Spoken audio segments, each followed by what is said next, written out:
Selamat malam teman-teman bisnis mikro, jumpa lagi dengan saya Alex di bisnis mikro.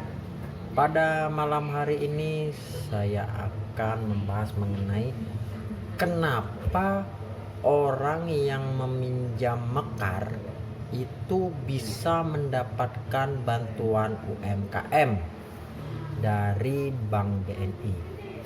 Oke, sebelum saya membahas itu, jangan lupa like and subscribe channel ini karena channel ini bermanfaat bagi kita semua. Oke, teman-teman bisnis mikro, jadi seperti yang saya ketahui bahwa pemerintah telah menyalurkan bantuan UMKM untuk pelaku UMKM. Nah, bantuan UMKM itu dinamakan BPUM atau singkatannya Bantuan Produktif Usaha Mikro. Nah, di kalangan masyarakat sendiri, bantuan UMKM ini disebut juga Banpres atau disebut juga Banpro. Nah, untuk bantuan ini sendiri itu nilai uangnya adalah Rp2.400.000 per usaha, yang mana itu hanya didapatkan satu kali, dan juga dana ini disalurkan melalui bank.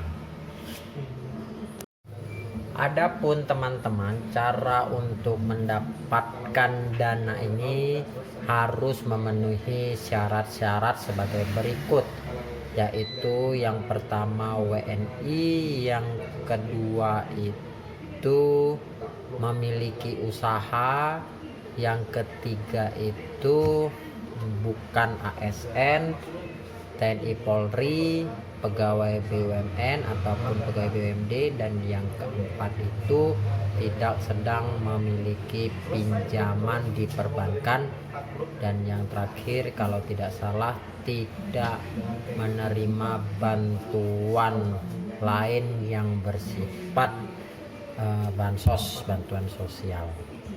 Nah, cara untuk mendapatkannya, teman-teman harus mendaftarkan diri terlebih dahulu. Nah, untuk pendaftaran itu bisa melalui online ataupun manual, tergantung berdasarkan wilayahnya, mau online ataupun manual. Nah, untuk online sendiri itu ada di link masing-masing tempat ya. Nah, bisa tanyakan ke dinas koperasi di tempat teman-teman berada. Nah, untuk manual itu bisa di dua tempat, yaitu yang pertama di kelurahan ataupun kantor desa, atau yang kedua langsung ke dinas koperasi. Nah, untuk mendaftarkan itu harus membawa beberapa syarat, yaitu yang pertama KTP, yang kedua foto surat foto usaha, yang ketiga itu surat izin usaha atau SKU, dan yang keempat itu kalau memiliki rekening itu masukkan rekening, tapi rekening yang ditunjuk oleh pemerintah. Nah, untuk rekening sendiri itu yang saat ini bisa itu adalah rekening BRI, tapi tidak perlu khawatir, yang tidak mempunyai rekening masih bisa karena nanti dibuatkan oleh kantor pusat Jakarta, jadi tidak perlu untuk menuliskan nomor rekening, cukup dikosongkan saja. Nah, untuk membuat surat izin usaha itu ada dua cara. Nah, semuanya itu gratis dan mudah, tergantung niat teman-teman sendiri. Yang pertama bisa melalui online, yaitu di link OSS ya. Nah, yang kedua itu bisa meminta surat keterangan usaha yang bisa dikeluarkan oleh kelurahan ataupun pedesaan. Nah, untuk OSS sendiri itu teman-teman perlu menyiapkan KTP, kemudian foto usaha, nanti akan muncul IUMK, izin usaha mikro kecil kalau saya tidak salah ya. Nah terus lalu daftarkan lewat online aja itu bisa untuk surat keterangan, itu surat izin usaha. Nah kalau ke kantor desa atau kelurahan, teman-teman cukup membawa KTP dan foto. Nah bisa minta tolong Pak RT secara rekomendasi, ataupun kalau sudah punya channel ke kelurahan ataupun pedesaan, langsung saja datang menemui kepala desa ataupun kepala lurah, Pak Lur dan Bu Lur. Jadi untuk pendaftaran sendiri, setelah teman-teman mendaftar itu nanti kalau lewat online langsung sampai ke kementerian ya, Kementerian Koperasi. Nah untuk yang manual nanti datanya bakal diinput oleh dinas koperasi setempat dan akan dikirimkan langsung ke Kementerian Koperasi. Oke teman-teman, untuk rekapitulasi itu nanti pencairannya itu bertahap teman-teman. Jadi bukan daftar langsung cair, itu bukan. Jadi nanti ada tahapnya. Nah tahap yang pertama itu kalau tidak salah itu untuk 9 juta UMKM sudah terlaksana. Kemudian tahap kedua kemarin itu 1,8 juta UMKM. Nah yang nanti ini tahap ketiga ini mungkin di angka 1,2 juta UMKM, karena target pemerintah sendiri hanya sampai 12 juta UMKM sampai bulan Desember 2020. Jadi teman-teman perlu bersabar karena nanti Kementerian Koperasi akan mendata ulang dan mereka akan bekerja sama dengan OJK dan Dukcapil untuk mengecek KTP apakah sudah sesuai atau belum dengan keterangannya, dan OJK dalam sistem pengecekan BI checkingnya. Nah nantinya teman-teman apabila ternyata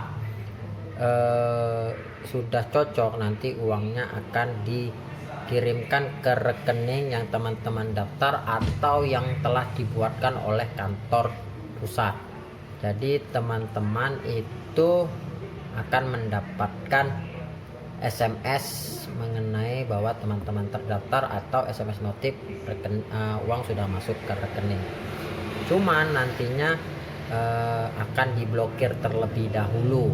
Nah kode blokirnya itu ada beberapa macam, tapi yang untuk kode blokir MB itu tidak bisa dibuka oleh unit ya. Kalau cabang saya kurang tahu, tapi silakan tanya aja ke cabang. Kenapa? Karena ternyata kode MB itu disinyalir bahwa yang mendaftarkan ini tidak memenuhi syarat, entah itu syarat tidak memiliki usaha atau ternyata ASN Polri, BUMN atau BUMD, ataupun memiliki pinjaman di perbankan, ataupun mungkin memiliki telah menerima bantuan sosial. Jadi teman-teman yang sudah mendapatkan SMS silakan datang ke bank, cek kode blokirnya apa, tapi jangan lupa bawa surat keterangan usaha dan foto usahanya. Nah kalau secara prosedur itu biasanya disurvei terlebih dahulu oleh petugas dari bank itu sendiri, tapi ada juga yang bisa cara cepat, yaitu dengan menunjukkan surat keterangan usaha, ada fotonya tapi disertai dengan nomor telepon Pak Lurah ataupun kepala desa. Nah yang jadi masalah sekarang ini banyak munculnya pertanyaan, kenapa orang yang meminjam mekar itu bisa mendapatkan bantuan UMKM, sedangkan mekar itu kan termasuk pinjaman ya. Nah ternyata setelah saya cross check di lapangan, yang pertama adalah mekar itu ternyata tidak terdaftar di perbankan khusus BI checkingnya, makanya bisa dapat. Jadi saya kurang begitu tahu dia ini bentuknya koperasi berjalan atau bagaimana, saya kurang tahu. Sedangkan kalau misalkan mekar itu minjam ya, itu nggak bisa, karena ternyata bunganya itu menyerupai bunga kur. Makanya sistem mekar ini juga saya kurang begitu paham ya, dan kurang bijak saya menjelaskan sistem mekar karena saya kurang kompeten di situ. Jadi kesimpulannya teman-teman, ternyata mekar itu bisa mendapatkan bantuan karena tidak terdaftar di BI Checkingnya. Nah, cuman perlu saya ingatkan kembali, nanti apabila petugasnya itu minta uang, nah saya sering dengar ya, saya sering baca-baca katanya ada yang minta uang, ada yang dibagikan, itu jangan dilakukan, karena setahu saya itu uang itu milik yang dapat, bukan milik yang tidak dapat. Nah kalau yang tidak dapat ya bukan rezeki dia. Nah kalau ada hal-hal yang di luar itu, teman-teman bisa langsung laporkan ke dinas koperasi ataupun ke lurah atau desa ya. Dan itu pokoknya siapapun yang meminta jangan dikasih ya. Nah, kecuali itu mungkin teman-teman ikhlas ya, itu terserah teman-teman. Oke teman-teman, jadi demikian informasi saya tentang mekar ya. Jadi semoga informasi ini bermanfaat dan menjadi informasi terutama bagi nasabah mekar yang agak takut-takut kan saya punya pinjaman. Jadi sebenarnya alasannya itu seperti itu, tinggal tergantung nanti survei di lapangannya. Oke, demikian teman-teman, sampai jumpa di video berikutnya. Jangan lupa like and subscribe channel ini. Bye bye.